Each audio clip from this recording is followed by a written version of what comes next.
Welcome back to episode 71 of the Shy Sports Weekly podcast. Fun show coming your way, folks. Ty, Kyle, how we doing, boys?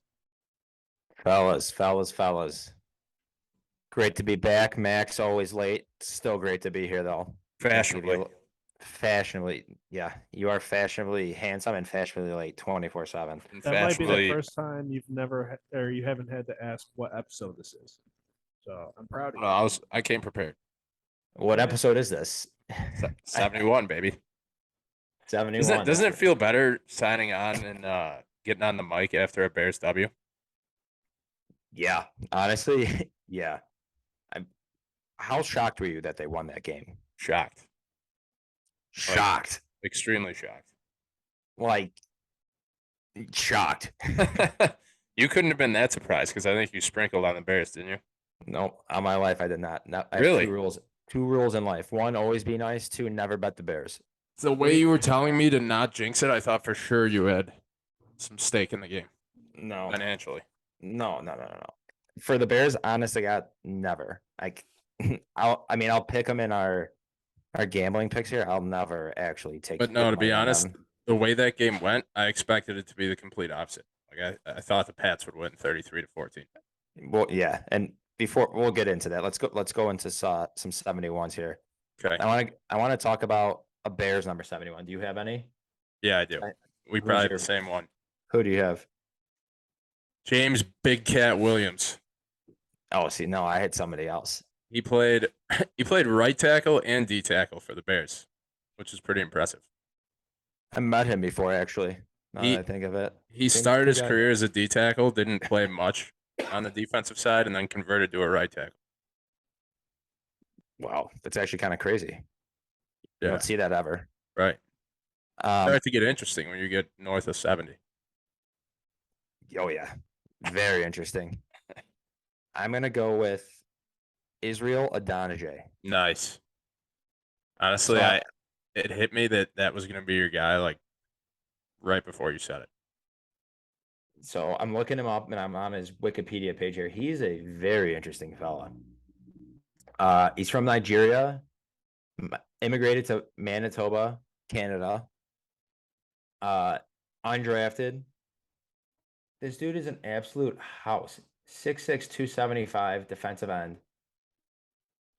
And he had the cowboy collar? Is that what you call that? Yes. Yeah, the On thing the that back. the neck brace basically. Yeah. Yeah, I feel like that's like for linebackers only, really. And Israel Adonijah on the defensive end. He He's is a an absolute- spectacle for sure. He is an absolute unit. Shout out Israel Adonijah. Drafted in CFL second round. He was definitely like I think he came off the bench, but he was always like in the mix on those fun Bears defenses. It's like Briggs and Urlacher, Tillman. You have to look up his Wikipedia page. He's doing a lot of shit here. He's on like athletic comics. Not sure what that is. Ask the doctor. They asked it's entrepreneurship where anyone can get immediate access to a doctor. I'm stumbling over my words here reading because it's a lot of big words and I'm kind of high, but seems like he's doing all right outside of football. Long story short there. He's a candidate for the most interesting man in to wear a Bears uniform. Yeah, that's we'll have to do a deep dive. Just the most interesting Chicago athletes outside of sports. That sounds like a blog. Dennis Rodman. End of the blog. All right, I'm looking at Blackhawks 71s, Lucas Walmark, Philip Kershaw. I guess we're in 2020. Those guys are honest to God irrelevant. Nothing cool with them. How about Keegan Thompson? So I was looking at that. Teagues and in 2017, Wade Davis. Really?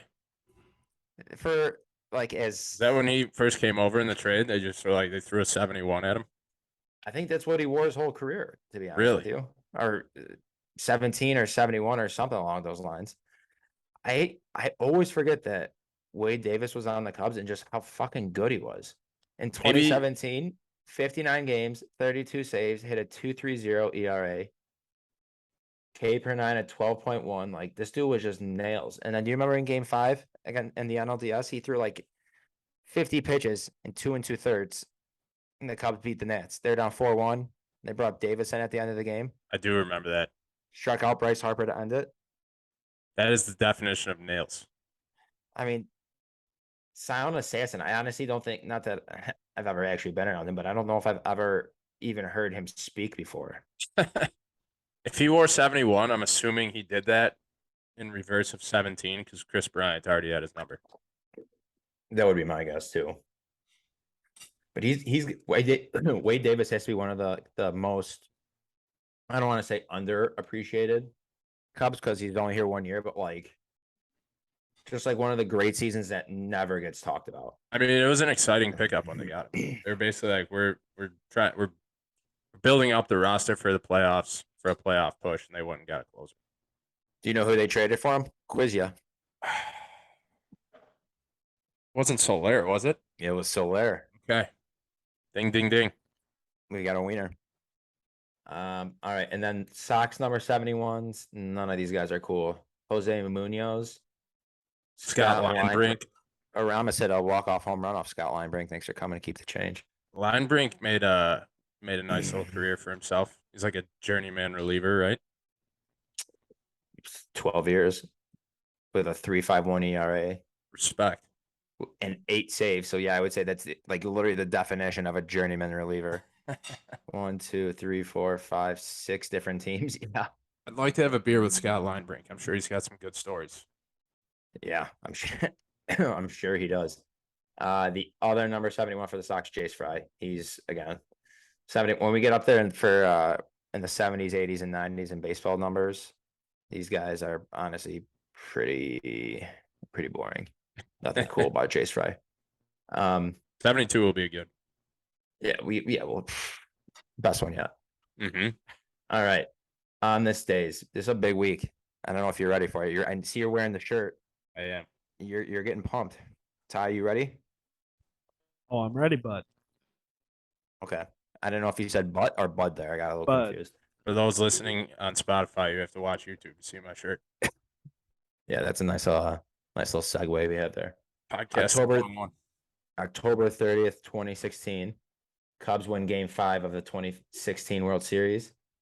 November 1st, 2016. Cubs win game 6 of the 2016 World Series. So I want to ask you about game 5 here.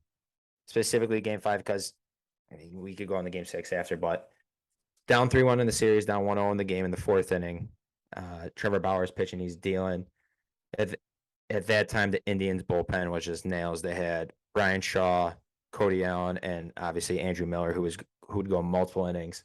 Yeah. I remember at the start of that inning, John Smoltz said, "This is like the Cubs have to get something going here because if they don't, the Indians are just gonna like throw their big 3 at you for like 4 or 5 innings here, and you're kind of just fucked."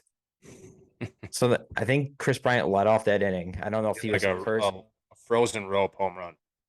frozen rope home run into left center. Literally, as John Smoltz is saying, the Cubs need to score right here to get something going. Otherwise, essentially, they're fucked.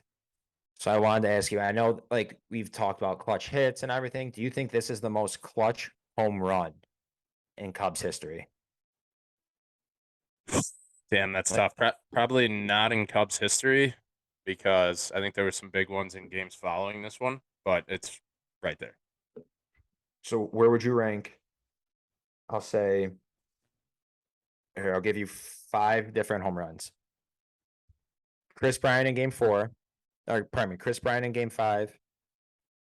Addison Russell's grand slam in game 6. Chris Bryant's home run to lead off, or in the first inning of game 6. Dexter Fowler leading off game 7, and then David Ross to kind of put it away, or off Andrew Miller, not to put it away. Honestly, in game 7. I feel like number one I'm going to say number one's Dexter Fowler. Hitting a You leadoff think- home run in game 7 of the World Series. You would say that's the most clutch home run of all time? That's what like when I'm saying, not like the biggest moment, but just specifically the most clutch. Yeah. So my order here I guess is this home run, I guess Chris Bryant's home run is probably the most clutch. Like the pressure was felt the most in that at bat. I'd say. exactly. So that I'm saying to a T. Cubs are down 3-1 in the series on 1-0 in the game. Like they don't get anything going there. I think they're fucked. Yeah. Like all the momentum is in the Indians' favor. I'm going this from 5-4 or 5-1. I'm going Chris Bryant's home run in game 6. Then Dexter Fowler's home run in game 7. Then David Ross's home run in game 7. I would flip flop those personally. Then Addison Russell's grand slam in game 6. And then Chris Bryant's home run in game 5. Yeah, solid list. I agree. And we like to do revisionist history here, but I'm telling you, if they don't score that inning, they don't win that World Series. Kyle just went 5-1. I just went 6 to midnight. I'm not gonna say you're wrong because I was watching that game at home by myself, wrapped in a blanket, like thinking that I just Sweating. didn't. I just didn't want to be in a cold sweat. I just didn't want to be around anyone, as it felt like the house was falling down on my head. I mean, that's their first World Series win at Wrigley's. I think since 1945, right? Like it had to be. I'm assuming that's when it was. Yeah, But just and then also that just winning a World Series game at Wrigley, people forget how tight of a game that really was. 3-2 final. You want to talk about another 2.5 inning save? Yeah, I was gonna Chapman say. came in and I think he got 8 outs there. Right. Yep.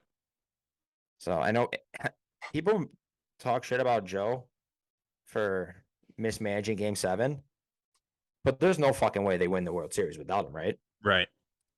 No chance. I mean, You take the good with the bad. yeah. I mean, I think the way he used Chapman and especially game 5, like, and even I'm actually watching game 2 right now. He used them for, it was 5-1 game, and he used them for 4 outs there. Like it's the World Series, and they knew they were going to burn him. Like they weren't going to resign him, so they were just trying to get Yep. every fucking pitch out I of that will arm say that though, they could. if the Cubs lost at any point in time, the finger was pointing at Joe. All 10 fingers With were good going at reason. Joe. All 10 fingers were going at Joe. Mm-hmm. I'll give you that. I know we touched on it. Sorry, went away from my mic. We touched on it a little bit here, but game 6 of the World Series. We actually didn't watch this game. We were at the Blackhawks game. Oh yeah, I mean, think about it. Down 3-1 in the World Series, like waiting all this time as a Cubs fan to see it, you're basically in denial. Like you're just like, I don't really. It's like a bad car accident almost, you know. Yeah. So what was the reasoning? Oh, did we sit like front row? Is that what Yeah, it was? we were on the glass at the Hawks game.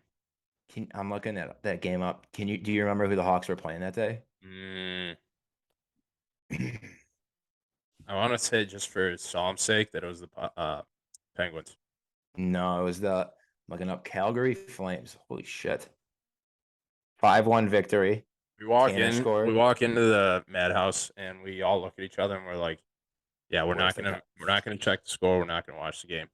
Immediately get to our seats on the glass, pull out our phones, and just start streaming it live. We sat third row or second row at the Hawks game and watched 5 minutes of the game and just watched the Cubs game on a mini screen on our phones. I couldn't tell you who touched the puck or who was in net. No clue. Worth it. That was so worth it. But yeah, no, going back to like the most clutch home runs, I know we don't talk about Addison Russell ever. But I still think that his home run is the second most clutch home run. And I mean, that was incredible. At that point, it was almost like the pressure was almost off after he hit that home run. yeah, maybe I'll say, yeah, I'm gonna say just because I know it was 3-0 in the game, but at the same time it was still 3-2 in the series. They were down and Right. they needed that. I wouldn't say the pressure was. I shouldn't say the pressure was off. I take that back. But it was like, all right, level playing field now. Yeah, like if you can't hold on to a 7-0 lead in a World Series game, then you don't deserve to win the World Series. So, Right. So I guess for all intents and purposes, yeah, it's pressure was off and it was a level playing field. All right, last on this day, we won't go to November 2nd yet. We'll save that for next week. A little teaser. Thank you. One more thing before you go on. I Right. remember our poll, I think a couple weeks ago, was who was a more integral piece to the Cubs winning the World Series, John Lester or Jake Arrieta? Mhm. John Lester absolutely shoved in Game 5. Yeah. I know we talk He about did. Arietta picking up 2 wins. I mean, it's easy to go out there when you have a 7-0 lead. Mhm. Easier, I should say. 1000%. Just throw it down the middle. Leicester back against the wall, game 5. Shoved it right down their hoop. Yeah, I don't know exactly what his stat line was, but yes, he again another very underrated performance that we don't talk about enough. But I digress. Big Dick John, love that guy. All right, November 1st, 2020. This is this is kind of a funny one. So Bears are playing the Saints at Soldier Field. This is in front of no fans. Javon Wims, was it CJ Gardner Johnson? Is that the Saints DB's name? Yeah, it sounds right. So Javon Wims gets in a little skirmish with CJ Gardner Johnson and just starts throwing haymakers and punching him with his helmet on and gets ejected. So I wanted to ask you, punching a player in football with a helmet on, is that the craziest thing to do in sports? When cooler heads prevail by the end of it, you're like, what the fuck was I doing? But I mean, I could see when someone gets on your nerves, like you're nothing's gonna stop you. You know? He legitimately threw two like haymakers like he was in like a boxing match with Mike Tyson. It was the craziest thing. It made absolutely no sense. I'd have to agree. And he was also just not a good player. Like he was the dude that dropped that I was about to say, Trubisky rainbow dime, that pearl that Trubisky spun and basically dropped in his lap in that playoff game against the Saints. revisionist history. He catches that the Bears win that game, but we don't have to go there. Speaking of the Bears, though, let's get into it. I know you've been dying to talk about the Bears. Down or up 10-0. Bailey Zappi comes in, throws that touchdown pass. Tell me you weren't shitting your pants a little bit. That game was first half was a roller coaster. That's how I like my Bears games. It's how, yeah. It's how I like my Bears and my women whipping me around. The ticker was pumping. My God, was it ever? So I want to throw some. I have so many stats. You guys are gonna be sick of numbers. You're gonna start puking numbers. Bring it. So Justin Fields, right? That's his Was name. it Yep. Justin Fields Monday night in New England, third most rushing yards against a Bill Belichick coach team. The other two, Lamar Jackson and Tim Tebow. Ever heard of them? Right. Is the Bears' first win in New England since 2000, first road win in New England ever. The 19-point win represented the second largest home loss for the Pats under Belichick against an NFC opponent, which I know NFC, AFC, but I still think that's kind of impressive, especially since they don't see the Pats a lot. Yep. In Bears history since 1948, there's only been 6 occurrences of a Bears quarterback throwing 175 yards, rushing for 80 yards in a game. Justin Fields has done it 3 times. Let me see. Hold on. I lost my train of thought I think here. Russell Wilson also did it twice with Seattle. Yeah, I'm just going Bears history here. We don't give a. I'm over Russ. That guy stinks. I remember last year when we were like all over the Russ hype train. Yes, We're thank God. making videos and everything. Oh my God! Talk about Old takes I mean, exposed. 18 months later. Thank fucking God we didn't get him. Right. The Bears are rushing for 181 yards per game, most in the NFL. The last 2 games, they've had 3 different guys rush for 60 plus yards, right? The last time that they had one game before the Commanders game where they had 3 guys rush for 60 plus yards was 1977. Pretty cool. Yeah. We're run the damn ball. I don't think the forward pass was even legal back then. So No, it definitely wasn't. And then I just want to give you some Bears defensive ranks here. So they're giving up 18.9 points per game, which is tied 7th in the league. They have 12 takeaways, obviously 4 of them on Monday night, which is tied for 5th in the league, giving up only 180 passing yards, which is best for 3rd, and their 8 interceptions is tied best for 3rd as well.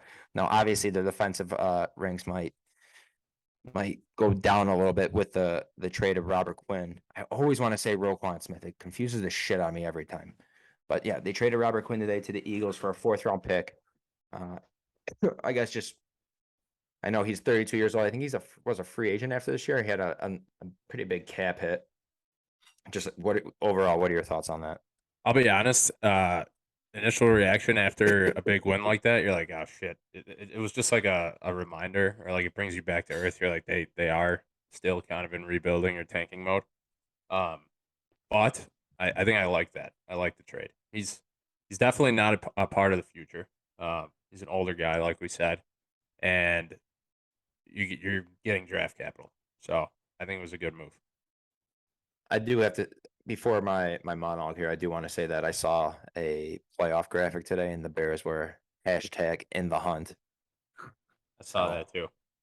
yeah, I just wanted to remind you of that. I will say, I think I saw that the Bears have by far the most cap space out of any team in the NFL next year. Yeah, did you see how much it was? It was like 100 million or something like that. $134 million. Yeah. Then I think the next most, as of right now, is the Falcons with 53. So That's that gets the absurd. juices flowing for sure. This shit low key pumps my dick. Yep. I knew Ty would like that. So Ryan Poles on trading Robert Quinn. He said it just made too much sense for what we're trying to do. It's going to allow us to continue to build a highly competitive roster. This is an interesting quote that I thought he had too about just. Sorry, I keep fucking coughing. That's on me, guys. We're just a trade like this with Robert Quinn being a big piece in the locker room. He says that's really where you have to compartmentalize. That's a huge word. Compartmentalize. Those two different areas. For the future, I think it's going to give us the ability to continue to grow and build our foundation that we're trying to 5 build. syllables? Yeah. Compartmentalize. I know, like, dude, can you just? I guess that's why he's a GM and I'm a shitty podcaster. Hey, you're also a shitty Twitterer too. He clearly did have an impact on the locker room though, because Roquan was on the podium when he found out, and he just burst into tears basically.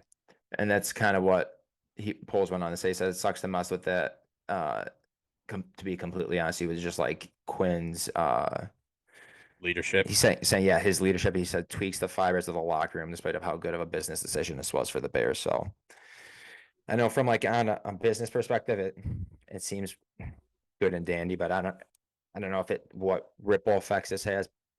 I think, however, with Poles, I'm a huge fan of Poles. I was just gonna say that statement coming from Poles it's pretty much exactly what you want to hear. It's like direct to the point, honesty, and it's like it's the truth, you know? Yeah. So again, I'll read this whole quote. He said, Courtney Cronin on Twitter said that about Poles that he spent ample time talking about how trading Quinn inevitably tweaks the fibers of the locker room, despite how good of a business decision this was for the Bears. So, like, he clearly gets the full picture.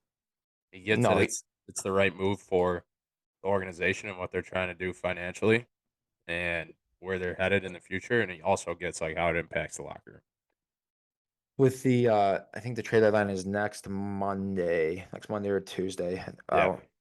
Do you think they'll make any other trades, or do you think they are, or would you want them to make any other trades? I don't think so. For a bit there, I was on the trade David Montgomery bandwagon, but I don't know if that's the right move. I think the 1-2 punch of him and Herbert is pretty nice right now. Little thunder and lightning. Yeah, exactly. And if they could keep him around on a team friendly 1-year deal or whatever, basically would they tag him? Would it be a franchise tag? They just pick up his option. They're definitely not going to franchise tag him. It's like 17 million. 19 million. You're not going to give that to David Montgomery. If anything, No. you're going to franchise tag Roquan. Right. But you would I think he has like a fifth option or something like that you could pick up. I think they might have had to pick it up already. I don't know. But either way, I'd like to see him back next year. Yes. In a long-term team friendly-ish deal. I know it's funny. People keep calling, I shouldn't even say it a lot of the times, but you hear Montgomery and Herbert like a little thunder and lightning, just a running back duo. I feel like they are just like thunder and thunder. Yeah. Like they're just like short, stocky guys who are hard to bring down. Yep.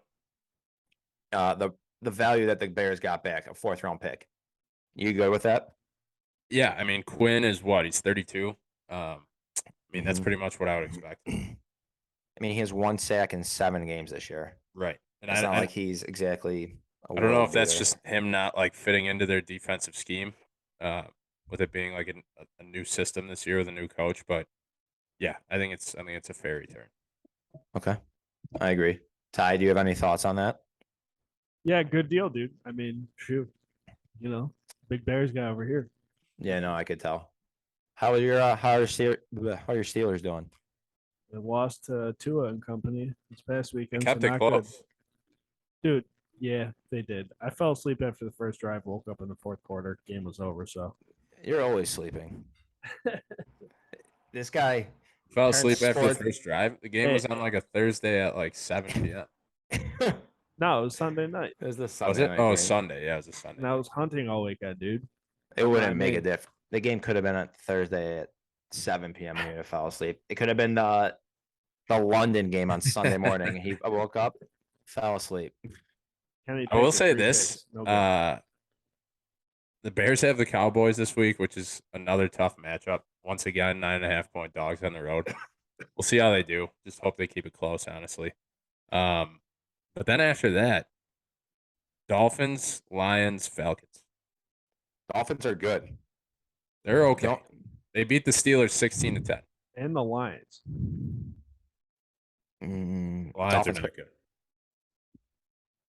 I mean, I'm thinking they Call me crazy. The best team out of that group might be the Falcons. no. Yes. Come on, there's no shot. The Dolphins with Tua might be a top 5 team in the NFL. We'll see. That's not a poll I'll put out there, but I would wager to say that most people would vote for me. Yeah, no, it's definitely a dark horse thing, but I don't know. I mean, the Falcons are sneaky. Yeah, I mean they run the ball a lot, and the Bears really don't stop the run that well. So I'm calling it now. The Bears are going to beat the Dolphins. okay, so we'll timestamp that, and we won't put this out beforehand because if we do, they'll 1,000% lose. We'll clip that. But we'll make sure put the timestamp right now. October 26th at 9:15 p.m. Max Borshevsky's predicting a Bears win in 2 weeks. Right in pen. Right in stone. I saw a tweet today. I thought this was funny. The Bears had obviously a longer time in between games because they played last Thursday, and Eberflus said that they were able to commit like a full day to preparing for Dallas in that week. It's like, why are you already preparing for the Cowboys? Well, I mean, I'm glad he said that and they won, Yeah, as opposed to him saying that after well, he would like, just never say it then.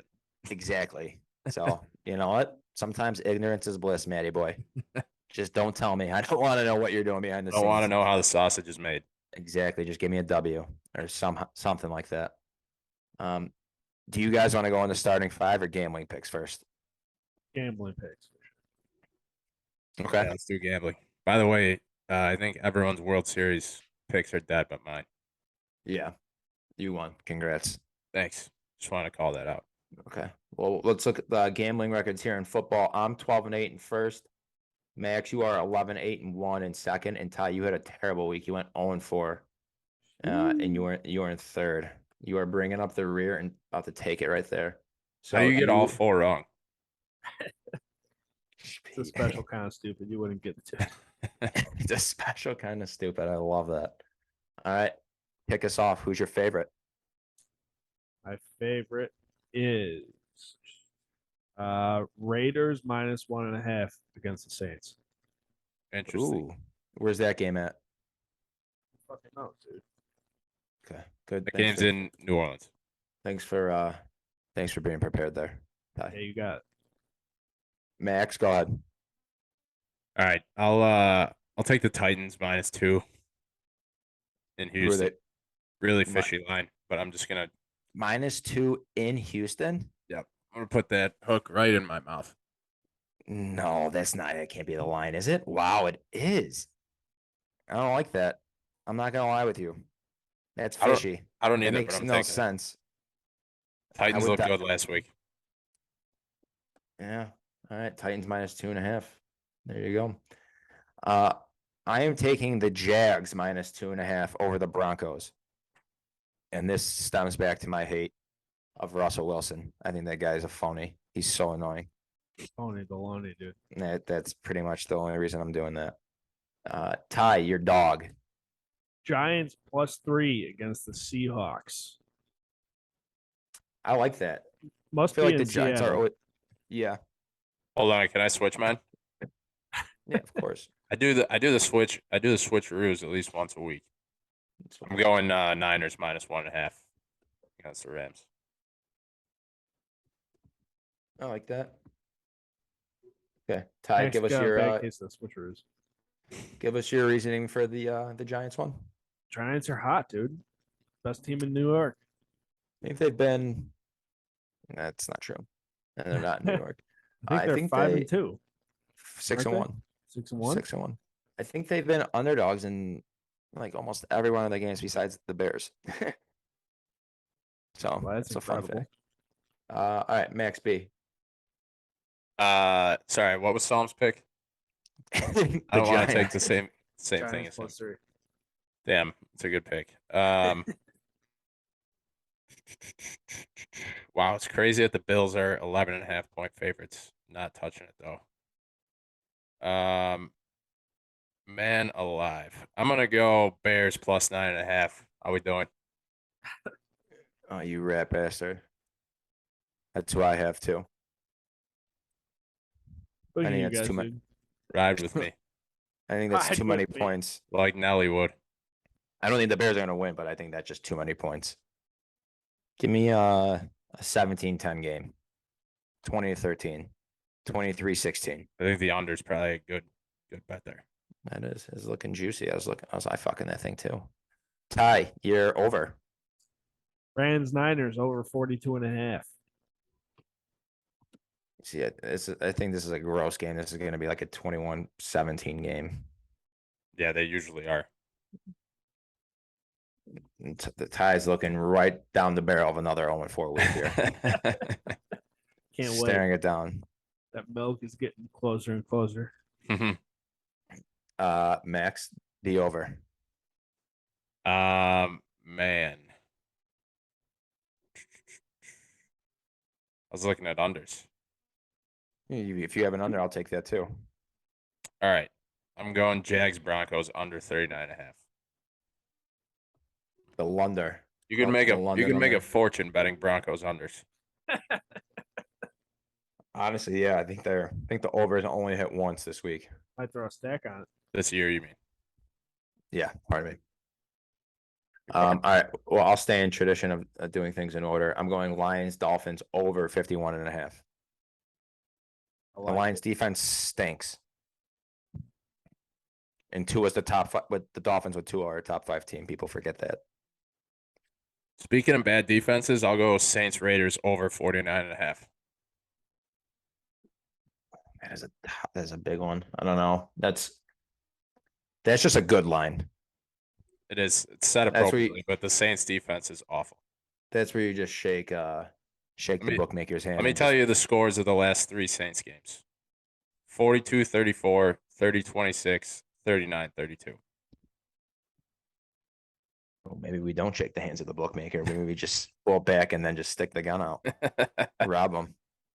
Yeah, it's like that meme.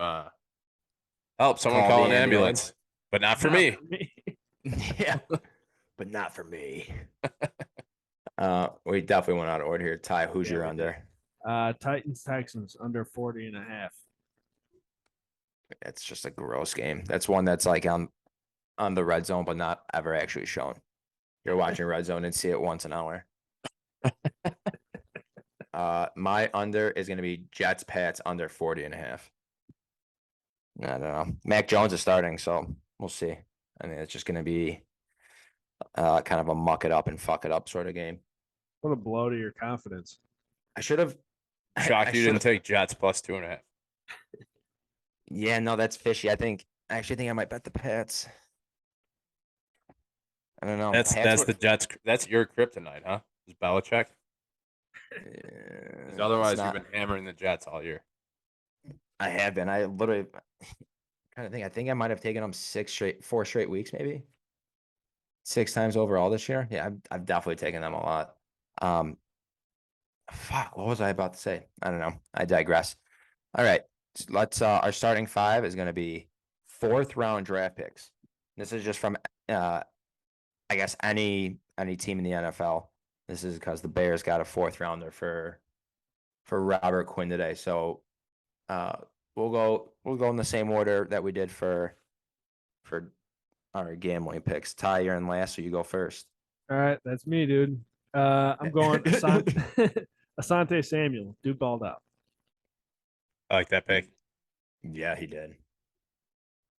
Sante's his kid's in the league now, right? Yeah, he's not bad. Panthers, right? Chargers. Chargers. Yeah. I'm gonna try to knock out as many Bears as I can with my draft. All right, you're up. Former Chicago Bear Brandon Marshall. Ah, you cocksucker. Did we That's agree what that he you- was the best receiver in Bears history? I think we did. He was only a 4th-rounder because he was like a lunatic, though, right? I think so. Like he's just a loose cannon. Right. But that's okay. That's okay. That's what I like in my wide receivers. 1,000 yards a year. That's okay. Little juice. All right, I'm gonna go 1st round. Eddie Jackson. Great pick. Terrific pick. If it wasn't Brandon Marshall, it was Eddie Jackson. And then I'll stick with the Bears team here. It wasn't drafted by the Bears, but Jared Allen. Wow, you dick. Wine him, dine him, and 69 him. You stole mine. I'm glad I did. Makes me happy. So my Bears streak has come to an end. Yeah, looks like it. Man. All right. I'm gonna go David Bakhtiari. I Sucks saw that. Sucks to go right to the dark side, but he's a I great like it. offensive lineman. I led you there. That's my fault. Uh, Ty, your 2nd rounder. I'm going with one that's a fan favorite of mine, dude. Darren Sproles, Oh, fastest man alive. Alive, huh? alive. Some may say. Not that. Some Max. may say. Give me the 3rd rounder. Oh, he's got 2 picks, No, right? I got 2. I need Oh. one more here. Rich Gannon. Wow, Rich Gannon. Well, I'm actually Raiders shocked legend. that. Yeah, I'm kind of shocked you took him. Not gonna lie. I didn't think you actually knew who he was. Kidding me, dude? Huge, huge Raiders fan. Yeah, All right, you I'm must going be. a fellow Polska, Steven Goskowski. Oh, I saw that. You're going a little kicker action. Yep. All right. Well, how about this? You're going Steven Goskowski. I'm gonna go Morton Anderson. Dude's in the Oh. Hall of Fame. Okay. Enough said. Owner of Morton Salt. Fun fact, dude. That's not true. You don't know that. He spells his name different. Damn it. No, I don't. I don't know that either. I don't know nothing. Shit, I don't want to take this guy, but I might have to. All right. In 2012, 4th-round pick, Kirk Cousins. Turkey. He's just rich as fuck. Like you kind of have to respect it. This is such a random draft. Like we're just going completely out of order because I'm about to say Steve Largent. Yeah. It's literally just people we could find first. Steve Largent should have been like the first name mentioned. Yeah. Probably, but I whatever. picked Brandon Marshall 2 rounds ahead of him. I mean, there is really one name here that's like we should not have passed up, but I might say it right now. Go Sticking ahead. with the quarterback theme, Dak Prescott. oh, that's definitely a name I was gonna pass up. Gonna pass him all the way to the bank. Yeah, I'm gonna pass them all the way to not the honorable mentions. And my last pick, Chris Carter. Oh, that's who it was, you son of a bitch. Chris Carter. Can we just read Chris Carter's stats really quick? Please. Hall of Famer, 8-time Pro Bowler, 2-time All-Pro, 1990s NFL or NFL All 1990s team. Like this dude was just an absolute stud. Yeah. He was a $100 waiver wire fee after being released from the Eagles. Isn't that Jeez. crazy? The best $100 they've ever spent. I spent Right. that in fantasy football. Right. On way less. Max, your last All right. pick. While we're knocking out Hall of Fame wide receivers, Andre Reed. Yeah. Yeah, that's a good one. For the Bills, right? Uh-huh. Hall of Famer, 7-time Pro Bowler. Decent. Never won a ring though. People forget. Not in Buffalo. They don't forget. Well, going to a guy that actually took all those rings from Andre Reed, I'm going to go Charles Haley. Nice. Hall of Famer, 5-time Super Bowl champ, most by a player until Brady broke that. 5-time Pro Bowler, 2-time All-Pro, 2-time Defensive Player of the Year. Absolute menace. That's a lot. And that's talking 4th round picks. Got a Who else lot of did you- honorable mentions. Let's see. Yeah, I want to hear Ty's honorable mentions because his lists are definitely always different than our lists. Elvis Dumerville, who was a menace. Yep. Yeah, he's good. A couple of recent ones: Michael Carter and Amon-Ra St. Brown. Oh, Amon-Ra Amon-Ra. was a 4th rounder. Amon-Ra, yeah. Amon-Ra. Jericho Cotry, that's a throwback. Shout out the Jets. Yeah. And Joe Theismann, for what it's worth. Shout out ND. Yep. There's a lot on here, really, though. Like, let's see. Devonta Freeman. Forget about that guy. Yep. Josh Sitton. Oh my God. Bears legend. That's a perfect offensive lineman name. Josh Sitton. Sit. Dude's Geno just sitting on the Atkins. line. Geno Atkins from Georgia. Big fella. I'm trying to see who else we got here. Brandon Marshall, Stumerville. I don't even know what that is. Donnie Edwards. Do we know who that is? Probably should. Mark Bravo. Harry Carson, Steve Largent, John Stallworth, Tom Jackson. I only know him from Boom and TJ. ESPN Sunday night. Yeah, besides that, that's actually all I got. Do you have anything else? Before we get out of here, how does it feel to be engaged? Oh, yeah, dude. Congratulations. And if you're listening, can you just turn it off? This is the end of the podcast. You don't have to listen to this part. No, it's good. It was a little nerve-wracking, but I did the deed. So now 2/3 of the Shy Sports Weekly podcast has been engaged. We're just waiting on Max to Dragging his complete feet Do you over wanna- here. Do you want to to share what you complete this circle. to complete the triangle? Do you want to share what you said, or is that that's off the record? To be honest, I think I blacked out, so I don't even know what I said. Feel I that. have It was- no idea. It was always between episode 70 and 71. We knew this was coming. I wish it was just between 60 and 69 and 70. I needed to be close to 69. But missed no, it. it's Congrats to our co-host Kyle. Clap So it up for that's- thank you. I did the deed. Got on knee. It'll be so cool to have sex once you're married. You can. I thought we just soaked. Some of us do. Last one yet.